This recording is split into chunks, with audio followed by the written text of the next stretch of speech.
Salut à tous, c'est Sergueï. Bienvenue, nouvelle vidéo. Ça fait quelques temps que je n'ai pas fait de vidéos. Et dans cette vidéo, j'aimerais vous proposer une manière de faire du yoga debout, tout simplement. Si on a envie de faire ça dans le jardin et on n'a pas envie de poser le tapis parce que c'est un peu mouillé ou parce qu'on n'a pas envie d'abîmer le tapis, si jamais il y a des cailloux, ou si jamais on n'a pas de tapis, on est au travail, ou si on attend, que sais-je, un bus, un avion, un train. Voilà, juste pour s'étirer un petit peu, tout en douceur. Mais de toute évidence, on va exclure toutes les positions allongées et assis et toujours garder le contact avec le sol, avec les pieds. Et aussi, ça va être plus intéressant de faire ça pieds nus et sentir plus l'herbe, la terre. Moi, je l'appelle la mère nourricière, celle qui nous nourrit, celle qui est là, comme le soleil qui, ben, d'ailleurs, tout ce qu'on voit, ce n'est que la réflexion du soleil, de ses rayons, comme ici. Et pourtant, donc, c'est un peu, là on s'écarte du sujet, un petit peu l'unicité qui apparaît en diversité. Il y a quelque chose qui est la même source, tchac, et ça réfléchit comme un arbre, un téléphone, moi, et ainsi de suite. Bon, bref, fermez la parenthèse. Voilà, donc moi je veux faire ça parce que j'aime le yoga et je me suis dit, j'allais commencer à le faire, je me suis dit, bah, tiens, autant faire une vidéo. Donc c'est parti.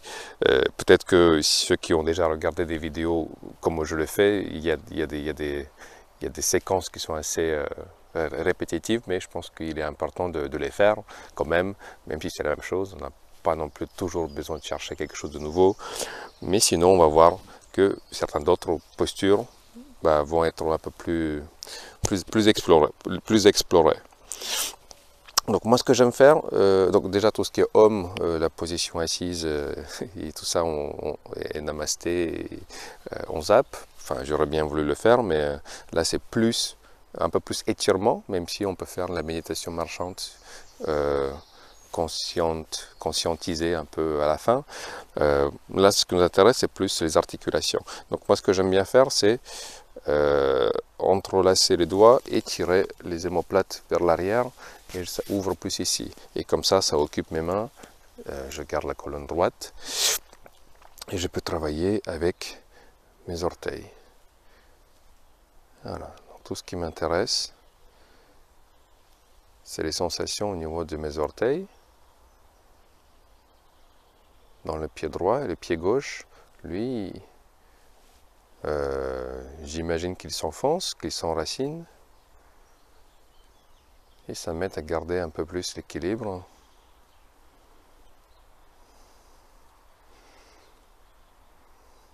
Ok. Des orteils, je vais passer à la cheville.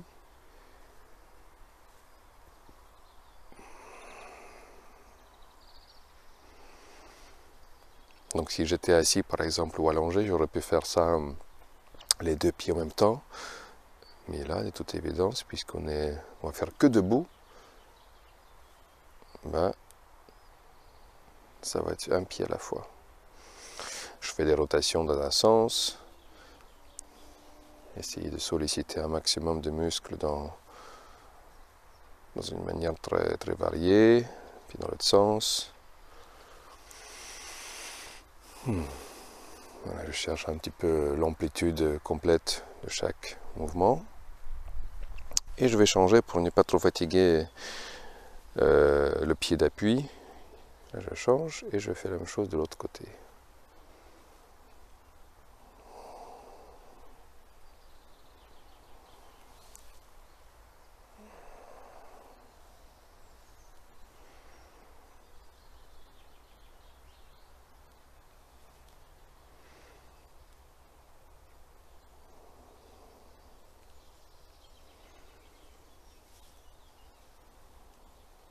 Je passe à la cheville.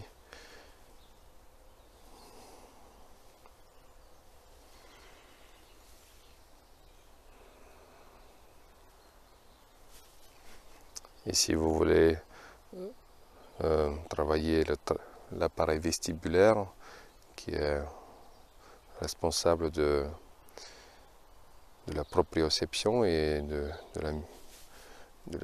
comment dire, de la perception dans l'espace, on peut aussi fermer les yeux.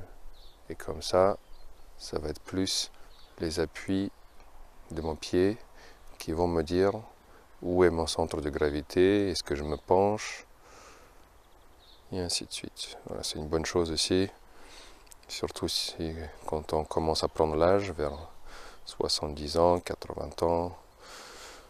Voilà. Ok, là on va toujours rester sur les orteils, on ne va pas passer aux genoux, pas encore.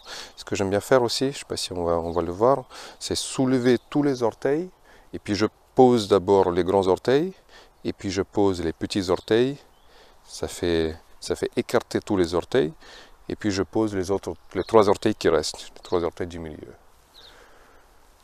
Voilà, ça écarte un peu plus les muscles.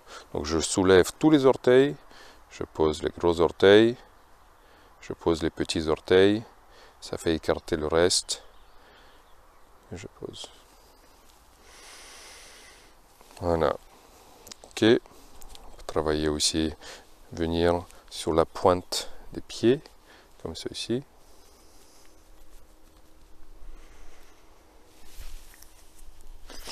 Si vous voulez, vous pouvez toujours synchroniser la respiration avec le mouvement, ou juste faire ça un peu plus naturellement, ou des deux manières, essayer comme ci, comme ça.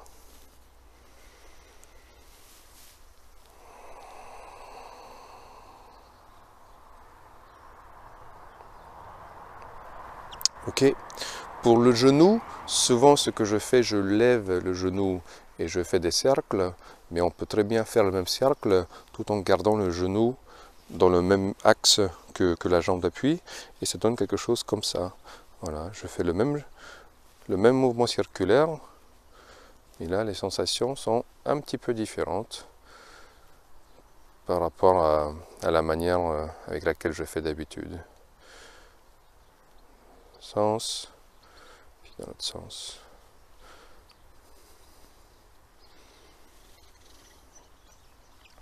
Ça me fait un petit peu penser à la danse irlandaise, parce qu'ils n'ont pas le droit de bouger le haut du buste, le haut du corps, donc ils dansent principalement avec les pieds, les genoux, et je pense qu'ils ont pas mal de petits mouvements comme ça, tac, tac, tac, tac, tac, tac.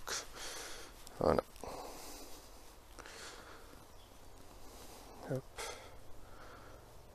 Sens. Et là, je me rends compte à quel point des pensées viennent qui n'ont rien à voir avec ce qu'on fait. Enfin, si, mais en tout cas, j'essaie de faire des parallèles ou des associations, faire des liens. Et du coup, ça m'éloigne un petit peu plus de l'expérience directe au niveau de mon genou, des sensations. Voilà. Mais bon, déjà une prise de conscience, c'est un bon début. Ok, les genoux étant faits, on peut passer aux hanches, une hanche gauche, hanche droite.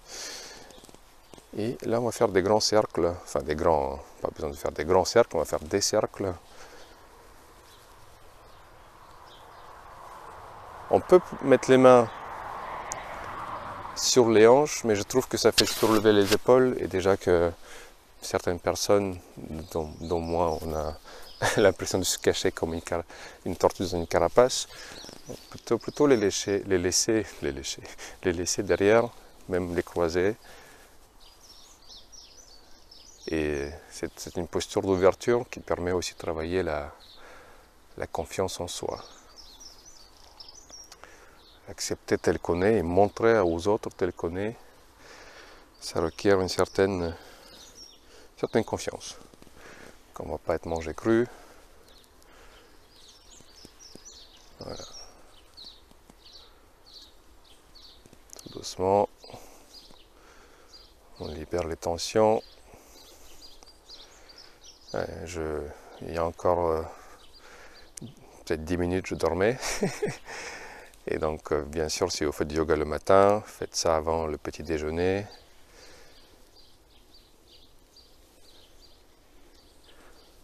Tout doucement, on réveille le corps. Voilà, les hanches sont terminées. On peut encore les bouger en faisant cercles comme ceci. Et donc là, je ne sais pas si on voit, mais la tête, elle ne bouge presque pas dans l'espace. Tout comme mes pieds, ce sont plus les hanches, les hanches qui se déplacent.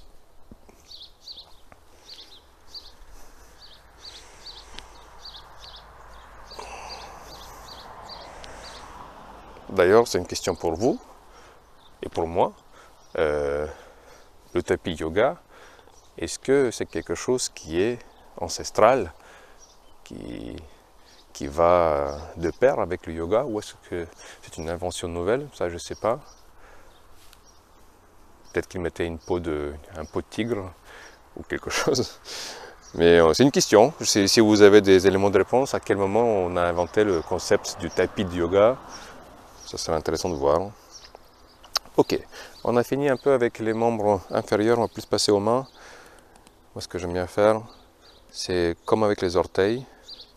C'est un peu les homologues des jambes, nos mains. Donc on va chercher à baisser les épaules, soulever les bras tout en bougeant les doigts.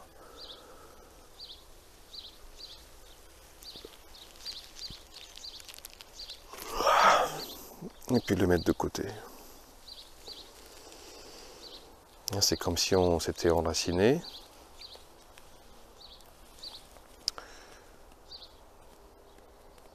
Et là on peut faire pousser nos branches comme, comme les arbres autour de moi. Il n'y a pas vraiment de sens de mouvement juste dans les doigts. Je les laisse bouger. Un peu comme le vent fait bouger les feuilles et les branches.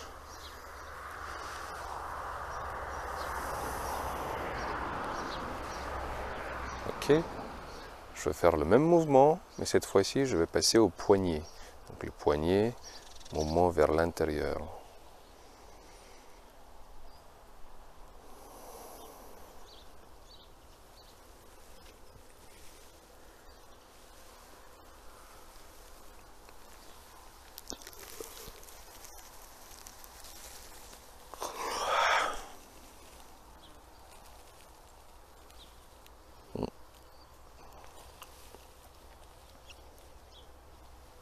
Ok, je change le sens du mouvement vers l'extérieur. Et aussi je change le sens du mouvement de mes bras, comme si je revenais en arrière.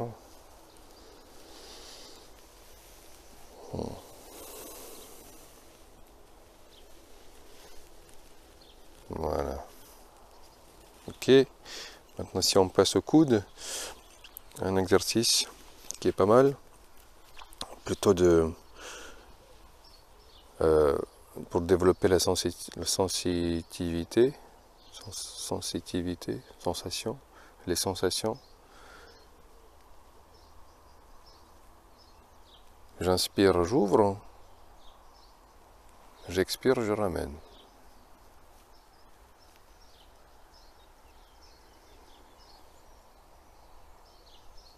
Comme si j'étais sous l'eau, dans une piscine, et quand j'inspire et j'ouvre, je pousse toute cette masse d'air, et en la poussant, je sens plus de sensations au dos de mes bras, de mes mains, et l'inverse, quand je les amène au niveau des paumes.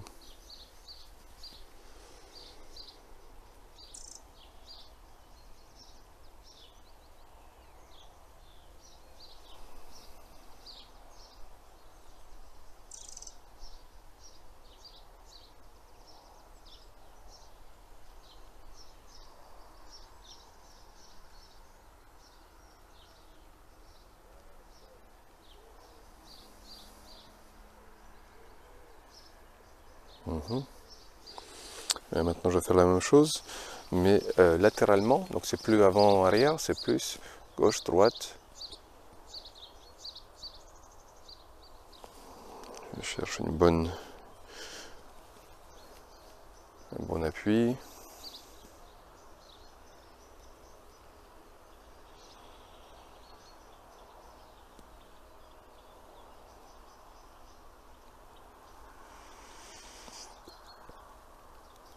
Ok.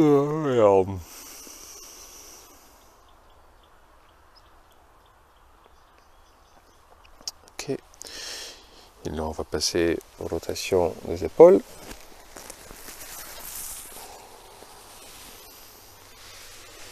Les coudes proches l'un de l'autre.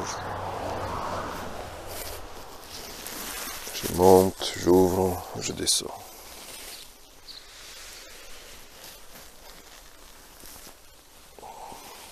Et puis dans l'autre sens.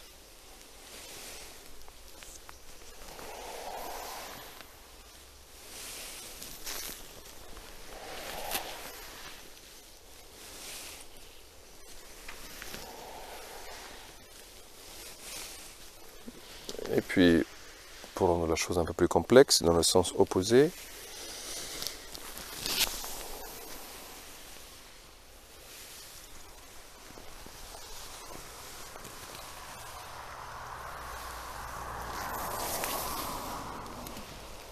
Et puis dans le sens. J'aime bien les multiples de 3, donc 3, 6, 9, donc j'essaie de faire par exemple 3 fois dans un sens, 3 fois dans l'autre sens. Voilà. Bon, ben on a terminé les bras et les jambes, on passe à la tête. On regarde vers le haut et vers le bas. Quand je regarde vers le haut, j'inspire. Quand je regarde vers le bas, j'expire.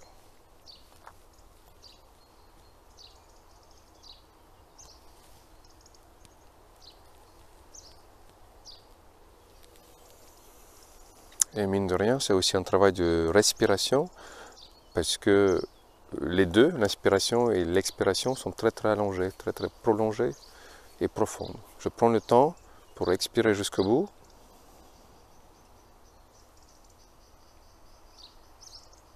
Peut-être même qu'il va y avoir une rétention de souffle. Et je prends le temps pour inspirer, comme ça.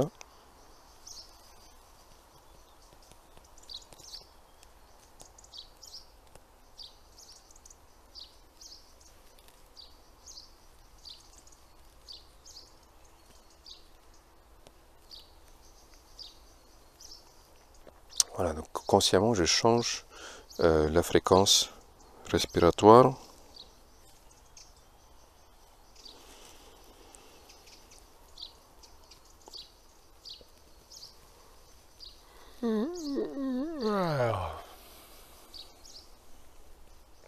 Ok, gauche-droite.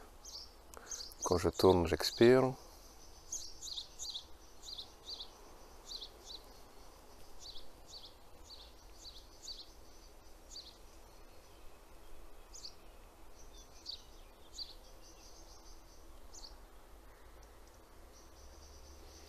Et là, attention à ne pas compenser avec les épaules. Peut-être qu'on va avoir tendance à vouloir tourner tout le corps, mais du coup on ne travaille pas les vertèbres, la colonne. Le corps ne bouge pas, que la tête.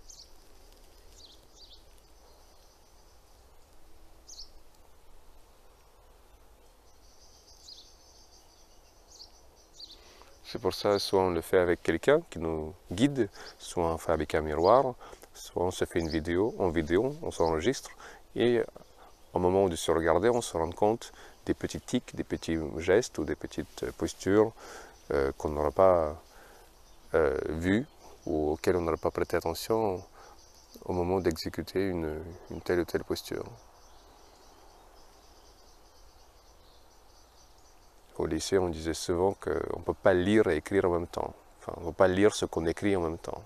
C'est pour ça c'est important de relire ses copies et de voir si on n'a pas écrit des bêtises. Donc là, des torsions, je passe aux inclinaisons, donc l'oreille vers l'épaule. Et c'est le côté opposé qui s'étire.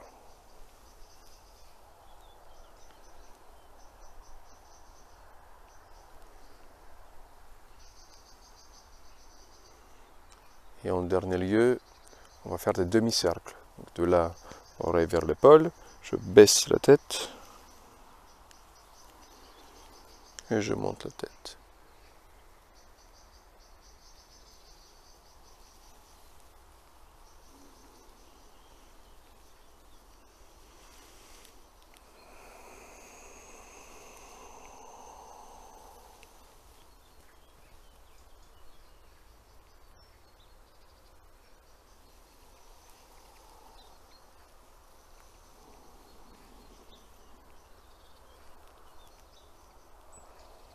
Voilà. Ok, donc je pense qu'on a terminé avec toutes les extrémités. On va plus se concentrer maintenant sur le buste et la colonne vertébrale. Un étirement que j'aime beaucoup, c'est tout simplement le fait de s'enrouler la tête. Je vais vous montrer d'abord. Voilà, je m'arrête là et je sens que ça tire ici. Voilà. Donc c'est un peu le poids de mon corps et comme s'il y avait des cordes ici et ça les étire. Une sensation très agréable. Donc j'inspire et à l'expiration je me penche vers l'avant comme si je voulais m'enrouler, mais les hanches restent telles quelles. Il n'y a pas de comment on appelle ça? Il n'y a pas de penchement vers vers postérieur ou antérieur de l'inclinaison. Le bassin reste tel qu'il est.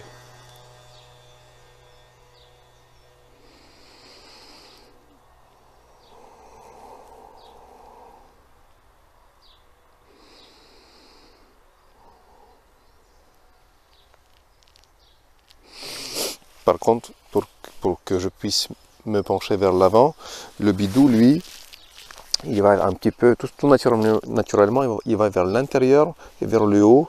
Comme ça, je crée de la place pour que je puisse m'enrouler comme ça.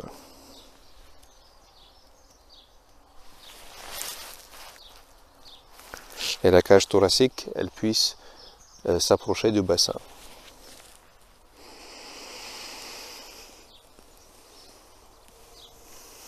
De manière un peu plus dynamique. Ça donne ça.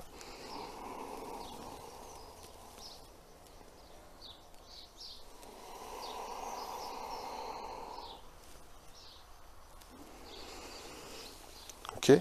Et pour les flexions arrière, puisqu'on ne peut pas faire chien tétéo ou cobra ou chakrasan, le pont, on va juste venir s'étirer comme ceci.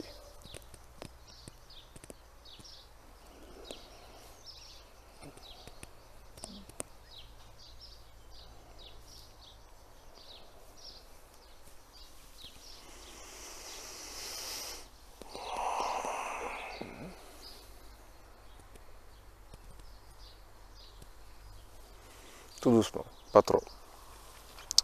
Ok, maintenant des petites torsions à droite et à gauche. Donc je prends un appui un peu plus stable et les appuis comme ça. Et ici pareil, attention à ce que les hanches ne s'en suivent pas. On peut les ajouter à la fin, mais pour l'instant on veut isoler. Et quand les hanches ne bougent pas, la rotation est plus grande. Alors que si les hanches bougent, c'est juste qu'on va impliquer d'autres muscles ou d'autres groupes musculaires. Et pour l'instant, ce qu'on veut, c'est isoler certains muscles. Je commence vraiment, en tout cas je visualise que ça commence par le bas, en bas de la colonne vertébrale, ça monte et ça finit avec la tête et même les yeux. Je regarde le plus loin possible.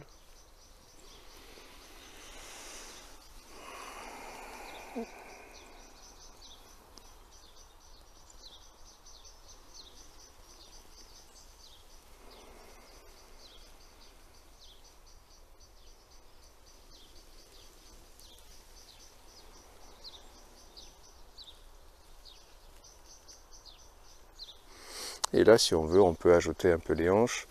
Et là, effectivement, on gagne un peu plus en amplitude.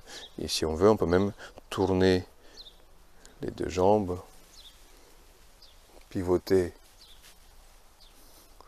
les deux pieds. Donc là, ça pivote sur le talon et ici sur la pointe des pieds.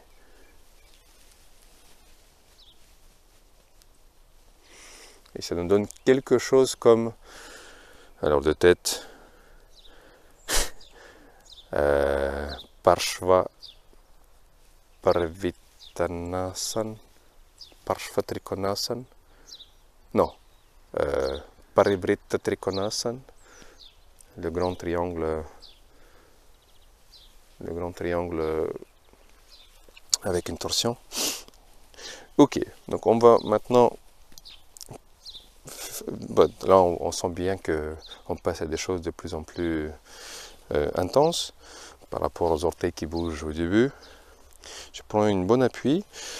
Pas à l'extrême non plus, je peux aller un peu plus, mais là je suis bien. Comme si mes pieds étaient comme des haches et enfin c'est pas que je m'enracinais, mais je sais pas comment dire. Je prends des appuis un peu plus sur le bord externe de mes pieds et là on va faire des cercles. À l'expiration je descends.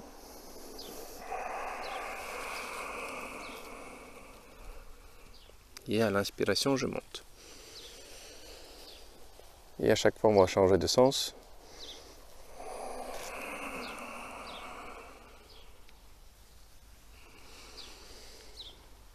Donc là, peut-être que vous sentez déjà que ça implique l'arrière des jambes, l'arrière des cuisses.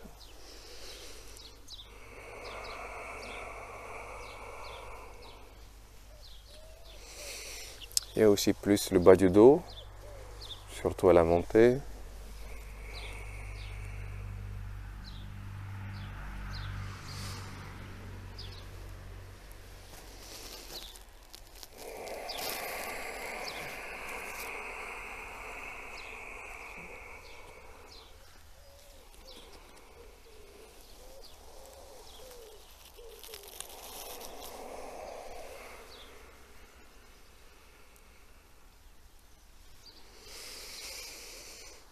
Ok. Et maintenant pour un petit massage des organes internes, on va chercher avec la main opposée, le pied opposé, voilà, à l'expiration.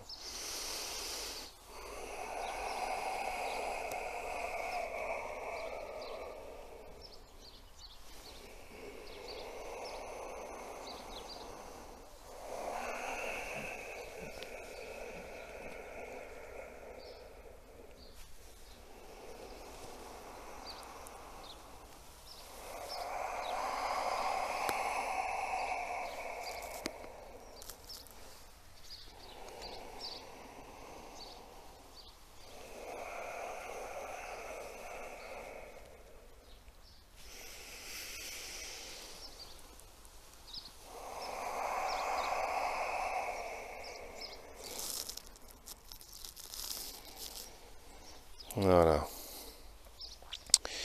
Et on va passer un peu plus aux jambes. Alors, allez, on va tous les faire. Guerrier 1. Le pied arrière est à 45 degrés, posé à plat.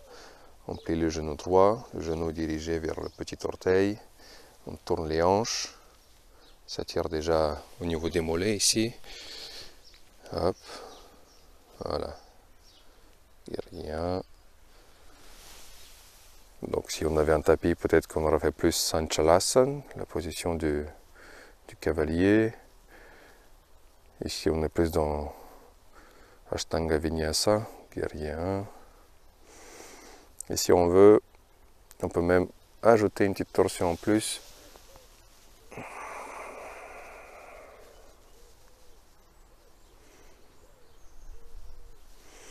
Si on veut, on peut venir croiser, donc jambe droite, main gauche par-dessus, faire une sorte de Garudasana et venir se pencher vers l'arrière.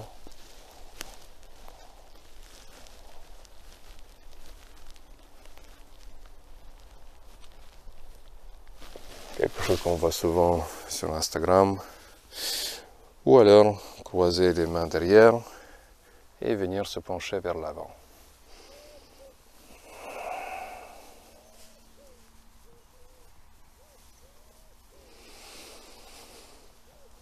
Et on va faire la même chose de l'autre côté pour ne pas trop solliciter les jambes, surtout les jambes d'appui.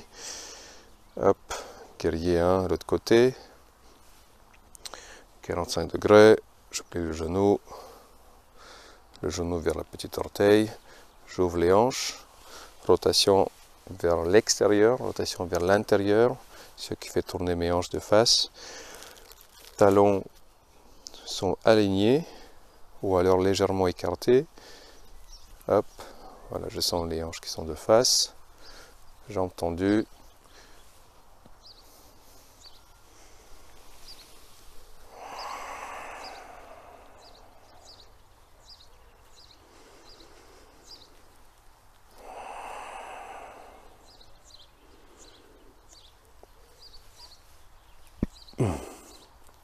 Une petite torsion en plus.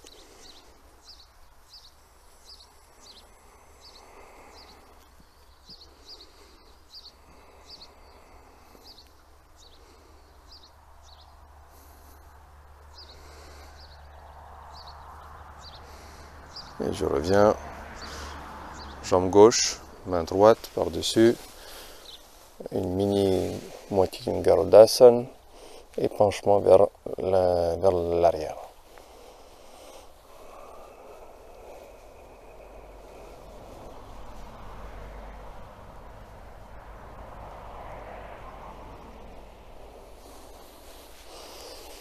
Penchement vers l'avant, croise les doigts.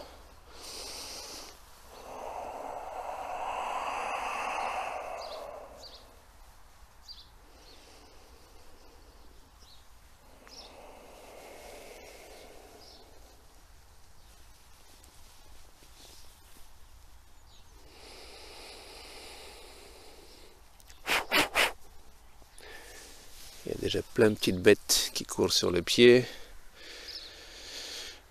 Oui, ok. Guerrier 2. Cette fois-ci, les pieds sont perpendiculaires. L'écart est plus important. Rotation vers l'extérieur des deux jambes. Une jambe tendue, une jambe fléchie.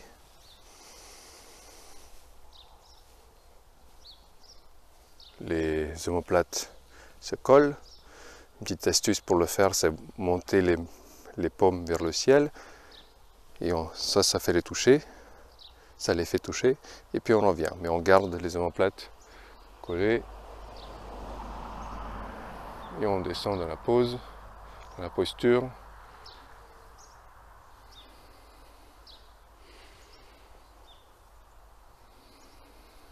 Et de là, venir. Alors, est-ce que c'est Parivrtta Trikonasana? Je pense. Et on va venir s'étirer. Attention juste à l'épaule de support pour ne pas s'affaisser. Je pousse. Et si je l'enlève, il y aura beaucoup de poids et ça peut faire mal. Ça peut faire mal. Donc pour l'instant, je soutiens et j'ouvre plus comme ceci vers le ciel. Pour une fois qu'il n'y a pas de plafond.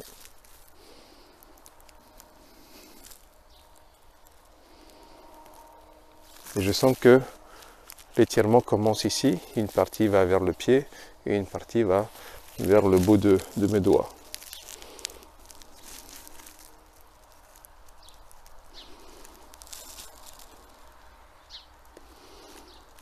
Et la version plus intense, c'est de mettre les deux bras.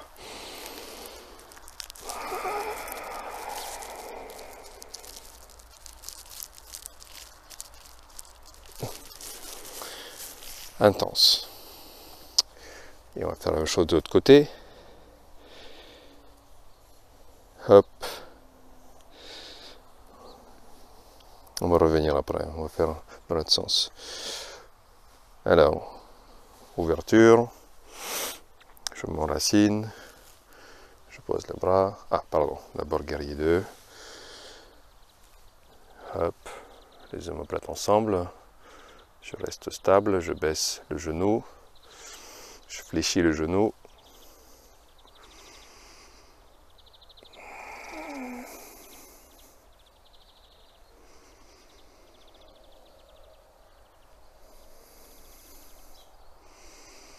Dans Ashtanga Vinyasa, on vous dirait fixer du regard le majeur. Là, on va venir s'ouvrir.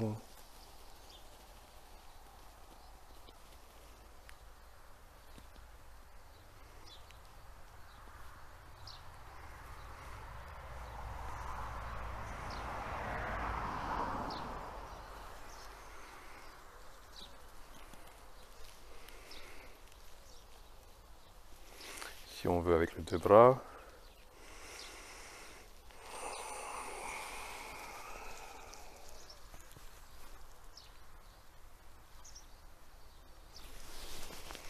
Ouf.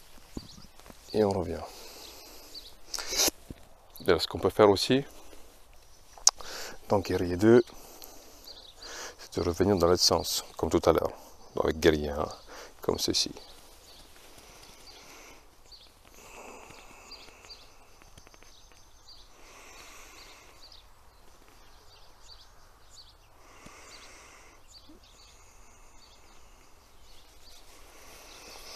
Et pareil de l'autre côté. Guerrier 2, l'autre côté. Ils appellent ça le Humble Warrior, je pense. Non, c'est pas ça. Reverse Warrior. Le Humble Warrior, c'est vers l'avant.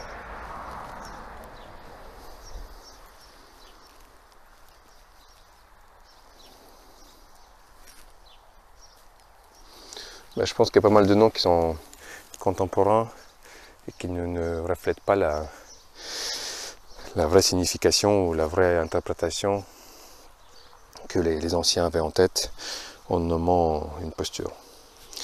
Ok, donc par exemple, on ne va pas faire l'arbre parce que ça implique à ce qu'on pose le pied.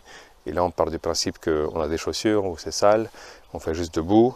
On ne va pas non plus mettre les mains. On part du principe que c'est crassou. On va pas. Donc, comme une inversion, ce que je propose, c'est juste venir croiser les avant-bras et s'enrouler.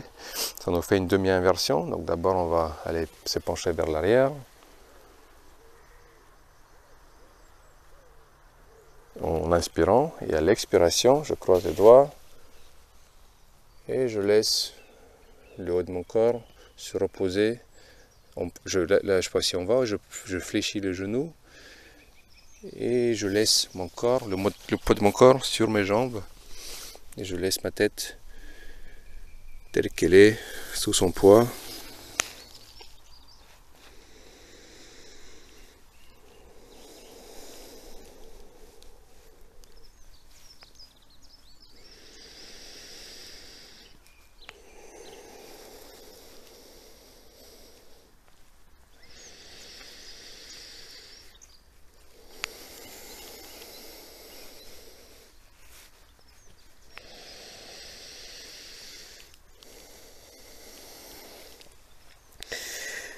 Et pour me remonter, je fléchis encore plus les genoux et je remonte.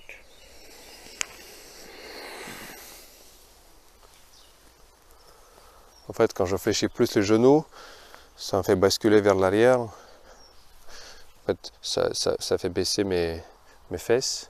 Et du coup, je retrouve un peu l'axe central. Et une fois que je repousse vers le haut. Voilà. Un peu de biomécanique dedans. Voilà, je pense qu'on a terminé. On a pas mal tout fait. Et bon, un peu de pranayama par exemple. On va pas chercher loin. On va juste faire inspirer que par la narine gauche.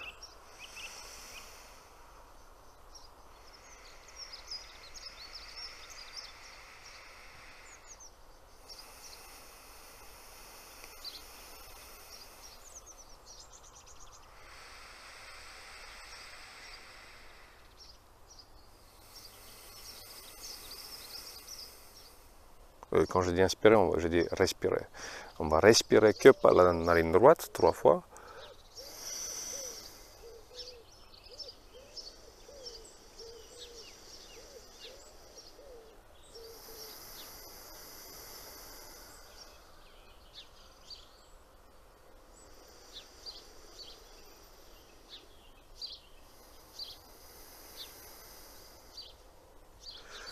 Et maintenant on alterne, donc on aspire par la gauche, on expire par la droite et on répète. C'est pas Nadi Shodan, c'est toujours circulaire. On aspire par la gauche, expire par la droite.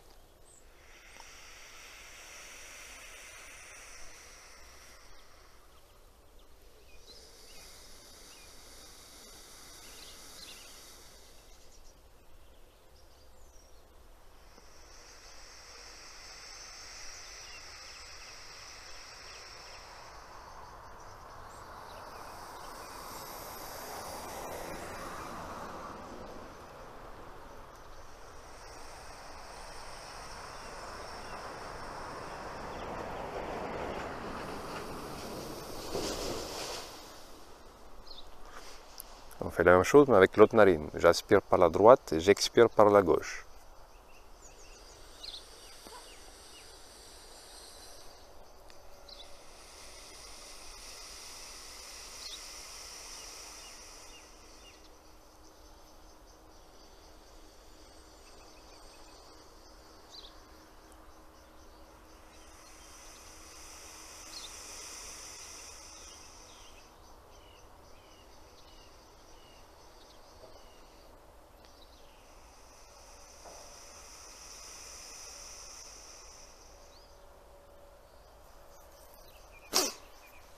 Et là, on fait Nadi-Shodhana. Donc j'inspire par la gauche, j'expire par la droite, j'inspire par la droite, j'expire par la gauche.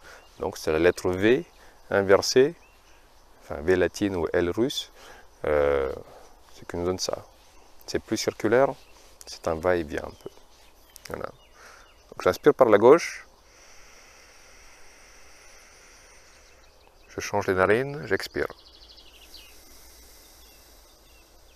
Je laisse mes doigts, j'inspire par la droite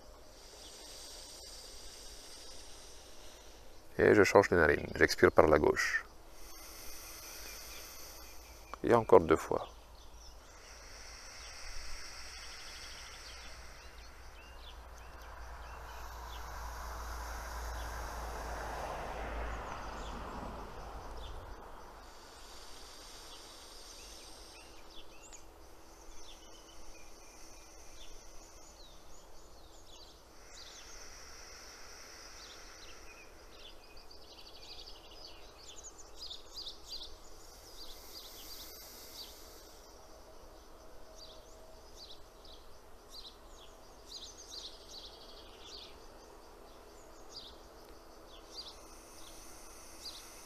En fait, quand je dis j'inspire ou j'expire, c'est juste du point de vue, enfin, dans le langage courant en fait. Si on est un peu plus philosophique, je devrais dire je me laisse inspirer par la narine gauche, je me laisse expirer parce que effectivement on peut prendre le contrôle, là c'est volontaire, mais sinon moi ce que je peux contrôler c'est plus la fermeture de la narine et je laisse mon inconscient inspirer. Et si mon inconscient il veut diminuer l'intensité et même faire une rétention de souffle, ben je le laisse. Et puis après, consciemment, je change de narine et je me laisse expirer. Il n'y a presque pas d'effort. Le seul effort, c'est de laisser faire ça d'elle-même, cette machine travailler d'elle-même, et puis s'observer, être témoin. Voilà. Ok, on a tout fait. Et un peu de méditation. Méditation, là, je suis enchaîné à mon téléphone portable. Je pense qu'on est beaucoup de personnes à être accro à son téléphone portable, qui est bien plus qu'un téléphone maintenant. Donc moi ce que je propose, c'est faire une méditation debout. Tiens, chose nouvelle même pour moi. Souvent on se pose, ou on s'assoit, ou on marche. Ben là, méditation debout, comme un arbre. On peut croiser les mains. Moi j'aime bien croiser les doigts comme ceci. Comme si on était assis. Retrouver l'immobilité. Et à travers l'immobilité, on va sentir des énergies qui nous animent, qui font que le cœur il pompe du sang, les poumons ils pompent l'air. J'ai des neurones qui s'activent dans la tête. J'ai certains muscles qui sont en permanence, qui gardent le contrôle pour me tenir en équilibre. Et c'est l'image d'un arbre qui se laisse bouger par le vent.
puisqu'on est debout et très consciemment debout, on peut même sentir est-ce qu'on est plus penché sur un des pieds, c'est souvent le cas, ou sur l'autre pied. Est-ce que nos hanches sont légèrement asymétriques? Est-ce qu'on a un des deux côtés qui est plus haut que l'autre? Et comment est la colonne? Peut-être qu'il y a des petites, je ne connais pas les noms médicaux, sclérose ou l'onchiose, je ne sais pas quoi. Mais là, au moins, en tout cas, on peut prendre conscience et en toute bienveillance, et si on a envie, essayer de voir si on peut remettre ça en place. Par exemple, je me dis, ah tiens, là, je suis un peu plus sur ma jambe droite. Ok. Voilà, centré. Ah tiens, là, je suis un peu plus sur mes talons. Ok. Je reviens. Ou si, tiens, on est un peu plus comme ça. Ok. Je compense.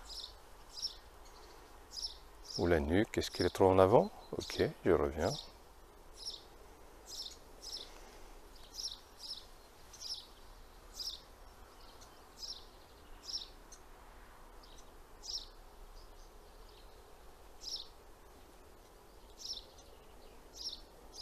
Et ce que je fais aussi maintenant, depuis quelques mois, je pense, c'est souvent à la fin, on médite un petit peu. Enfin, si on veut faire ça de manière traditionnelle, donc on a les yeux fermés, après on ouvre les yeux, on dit namasté, et tout le monde continue sa journée. D'ailleurs, c'est rigolo que journée, en anglais c'est journey, qui veut dire aventure ou voyage. Voilà, donc chacun continue son voyage. Chacun continue sa journée, mais moi ce que j'aime bien faire c'est, voilà, donc j'ai un certain état d'esprit, un certain état mental, plutôt apaisé, plutôt calme, et là je veux dire aux gens par exemple, ouvrez les yeux, mais imaginez-vous comme si les yeux étaient toujours fermés, donc je garde le même état mental que les yeux fermés. Ça veut dire que je ne veux pas chercher à regarder autour de moi, ou je ne veux pas chercher à taper la discute avec le voisin. Voilà, j'ai les yeux ouverts, et pourtant, les ondes cérébrales, j'essaie de les garder à une certaine fréquence.